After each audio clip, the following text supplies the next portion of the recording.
First of all, I just want to say welcome to the Lead with Levity podcast. I'm so happy and grateful that you're here.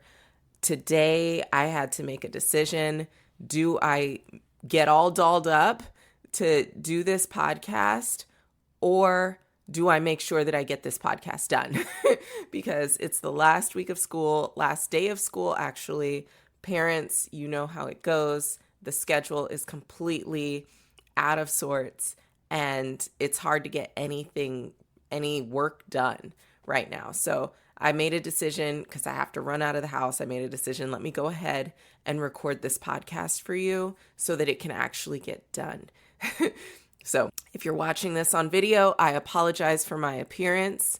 I don't have any makeup on, but it's okay. We're going to get through this. The message is what's really important here. So this is what it sounded like. I had a conversation with someone, and I'm going to do my best to kind of paraphrase because someone reached out to me and they said, Heather, Dr. Walker, I want you to talk about this pet to threat concept. And so this is kind of how it goes. I swear, the moment I started speaking up in meetings, everything changed. Suddenly, I'm intimidating. They used to love my ideas. Now I'm being left off of invites. If that's ever happened to you, then I think you're going to be interested in this particular episode. This is a phenomenon that's coined pet to threat. And it is something that's used to describe when being excellent gets rebranded as being too much. So if you've ever been called too much, welcome. You're in the right place. We can be too much together. I'm Dr. Heather Walker. I'm your host today. This is the Lead with Levity podcast. I'm an organizational psychologist, award-winning consultant, and today I'm your go-to coach for navigating some messy, high-stakes career moments with clarity, with confidence, and yes, even with a little levity. So today we're going to close out our 4-part series on building the support that you deserve at work. And if you've ever felt like you're doing everything right, but you're still not getting the traction or the influence or the support that you actually need to rise, then again, this episode is for you. So let's get into it. I want to start with the beginning, the beginning of the dysfunction, the beginning of the confusion. And that's when they flip the script on you. So maybe you were praised for being proactive and enthusiastic and dependable, right? A go-getter. And now those same qualities that people really appreciated before are getting relabeled as aggressive, arrogant, too much. What happened? That is called pet to threat. It was originally coined to describe the experience of Black women in corporate spaces. The pattern resonates, though, with anyone who's ever gone through this situation where everybody loved them at the office, the manager loved them at the office, to getting kind of the side eye for even daring to grow or to speak up or to take up space. I want to be very clear today. I am not going to tell you to shrink yourself. You didn't change. The way they saw you changed. And right now, this isn't just theory, it's showing up in the numbers. In April of 2025 alone, Black women lost 106,000 jobs. That was the steepest decline of any demographic group. It felt deeply personal, even though I don't have a W-2, even though at this point, no one can lay me off. Maybe I can lay myself off if I wanted to, but it felt deeply personal, right? I'm a member of that demographic. The unemployment rate jumped from 5.1% to 6% in 1 month, while the national average stayed flat at 4%. Layoffs were hitting hardest where support systems were the weakest, especially with the rollback of DEI efforts, cuts in federal sectors, places where Black women have historically found some stability. So no, the answer is not to shrink yourself down to something that's palatable for other people. What you really need to do is to understand how to build an intentional relationship equity that can make your brilliance just sustainable, not threatening, supported, not threatening. So, in this episode, we're going to talk about how do you move with power and with people so you don't have to choose between being excellent and belonging to the group.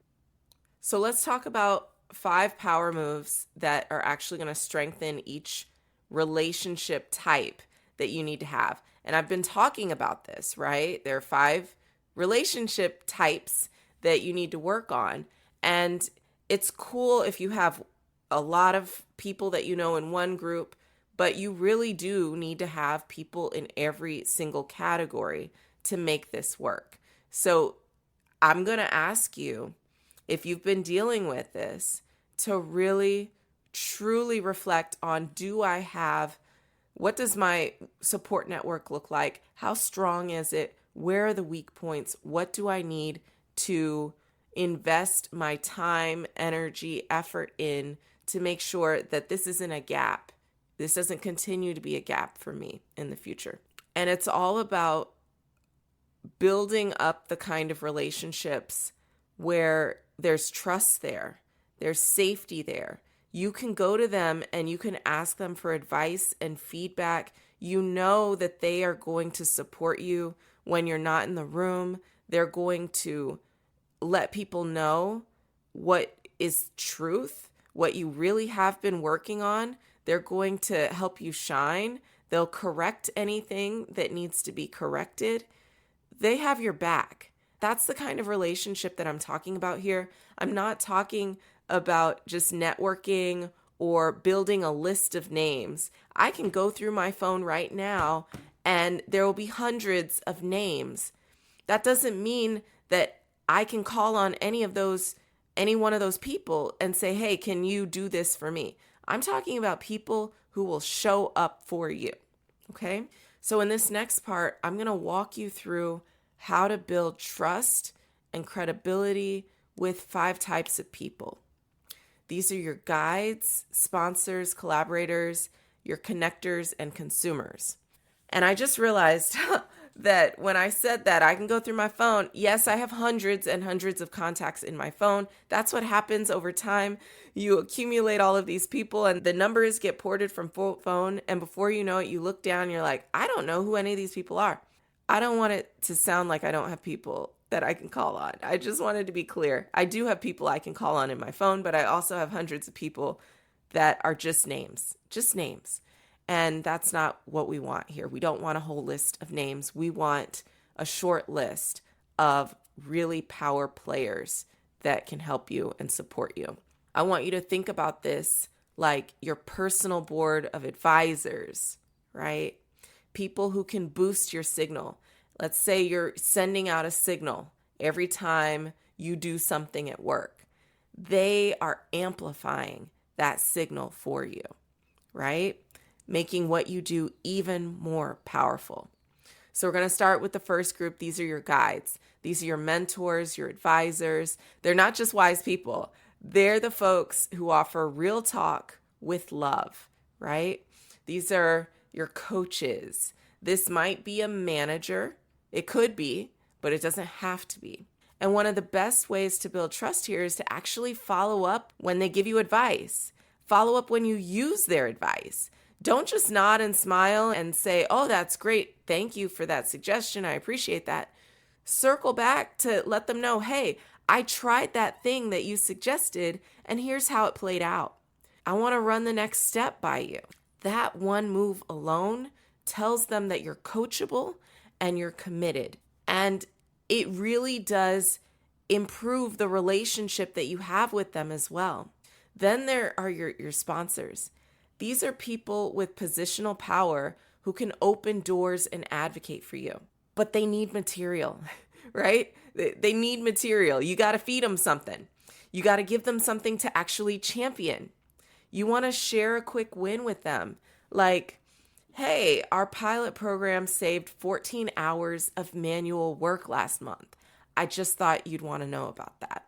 It's not bragging, it's letting them know what is going well.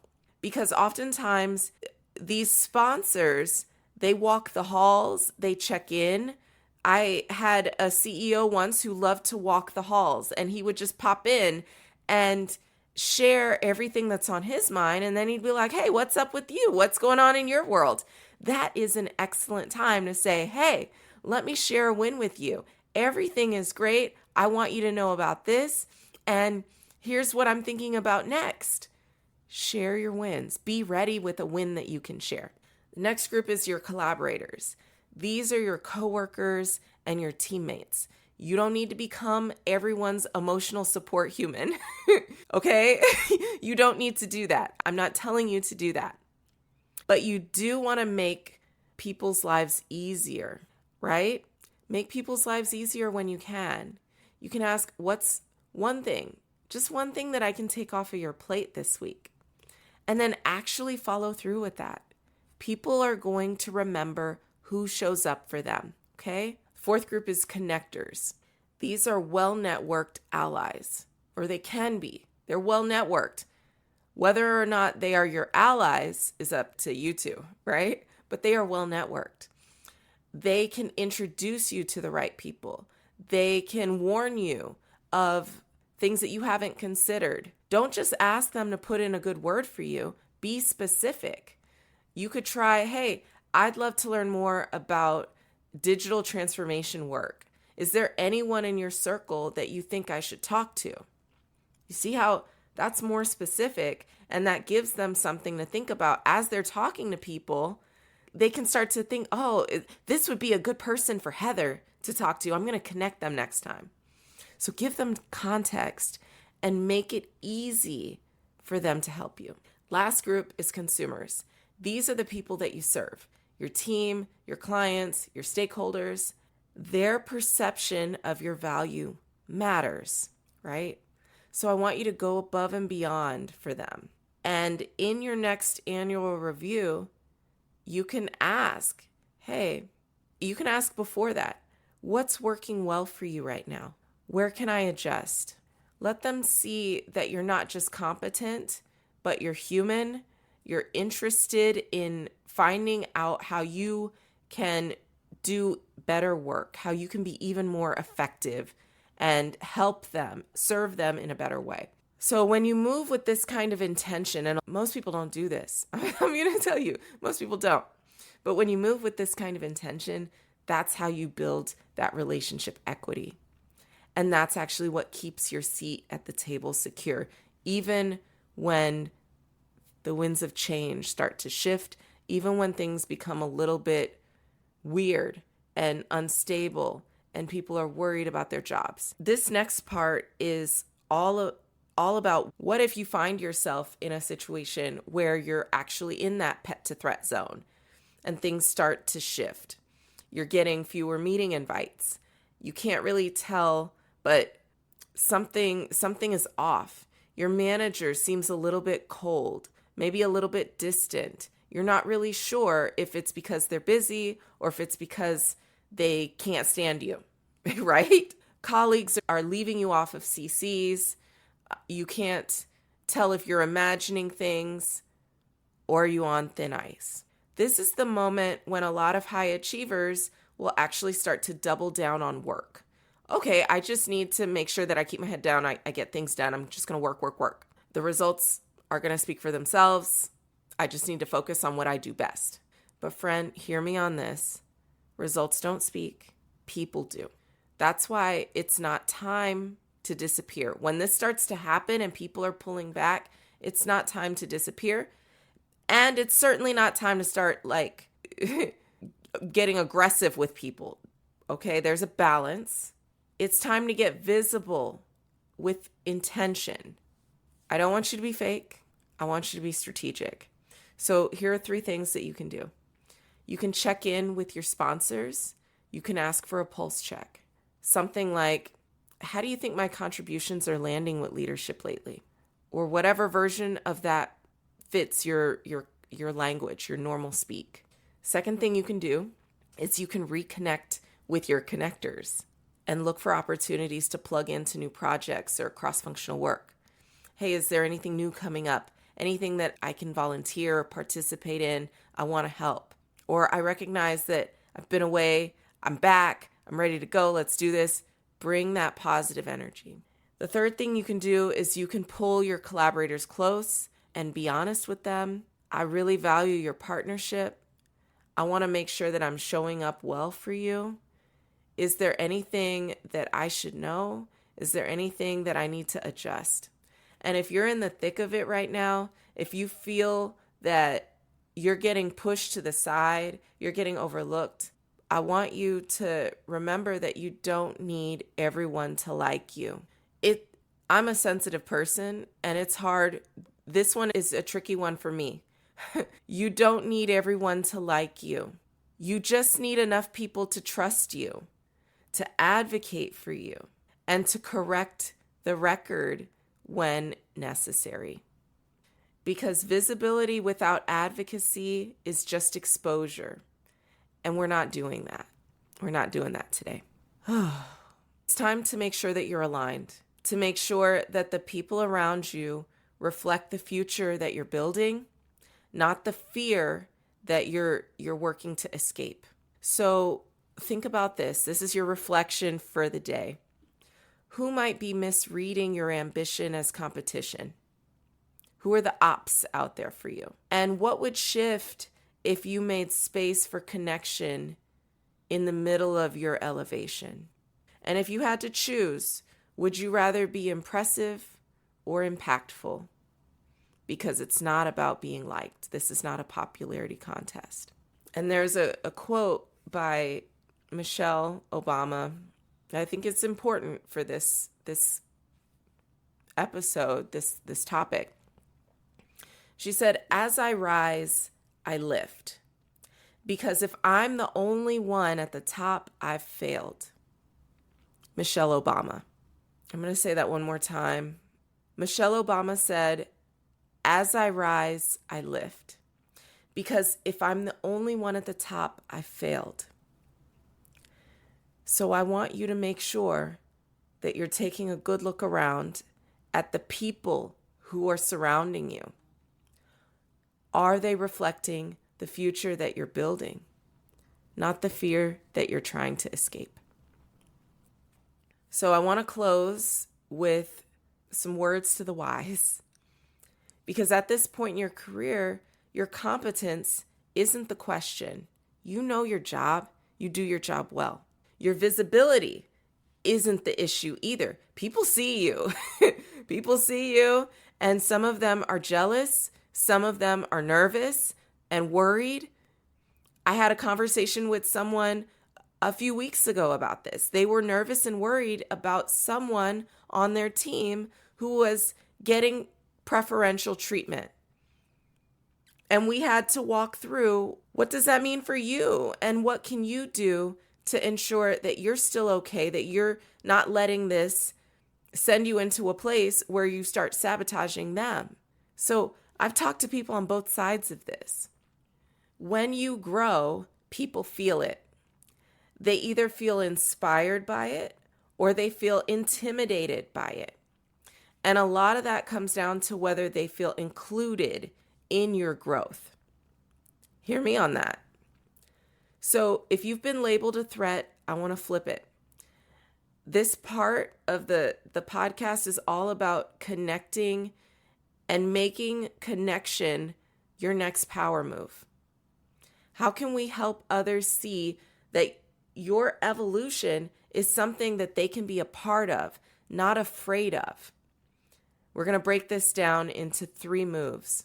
The first move is to narrate your growth, because people make up all kinds of stories when they don't have information, when they're left to their own devices. So don't leave any room for assumptions. Make sure that you share what's been changing for you, especially with people who've been a part of your journey. Don't shut them out at this point in time. Don't go dark on them. You want to reaffirm shared goals that you have. Make sure you're recentering the we. Remember the we, not the I. Remind people that your rise doesn't cancel theirs. It can actually fuel their rise. Remind them that your rise is directly because of the support that they gave you. You are grateful. You appreciate. You are in it together. This is a good time to remind them that we're in this together and I'm here. I'm doing this for this purpose, and I wouldn't be here if it wasn't for your support. So thank you. The third thing is to invite feedback early, because power, influence, all of that stuff that you're starting to gain, it doesn't mean that you also have to be distant. Be the kind of leader or the kind of peer who asks for feedback before tension starts to rise. Is there anything that I'm doing lately that feels off, that feels disconnected? I'm really trying to grow here. I want to do my best, and I don't want to grow away from the people who matter most to me. So let's make a pact. If this episode hit home for you, right here, right now, I want you to repeat after me. I will not shrink to make others comfortable. I will not climb alone. I will stay open, honest, and intentional in how I build power, influence, and connection. And guess what? If you need a blueprint to help you put this into practice, I encourage you to reach out to me. You can reach out to me at info@leadwithlevity.com, because we just released the Career Currency Roadmap, and it's a full and complete PDF bundle of resources. There's an ebook as well as lots of reflection templates. And you're going to find a support network map in there. And it's going to help you identify gaps, help you figure out, oh, okay, these are some things that I can do to nurture my relationships and get to a place where I have full support for what I'm doing. Thank you for your time today. I'm excited for what's coming in the summertime, and I hope that you check out that Career Currency Roadmap bundle, because it is chock full of really good resources for you. Take care. Thanks for tuning in to the Lead with Levity podcast. To get resources mentioned in this episode and find out what we're all about, check us out at leadwithlevity.com.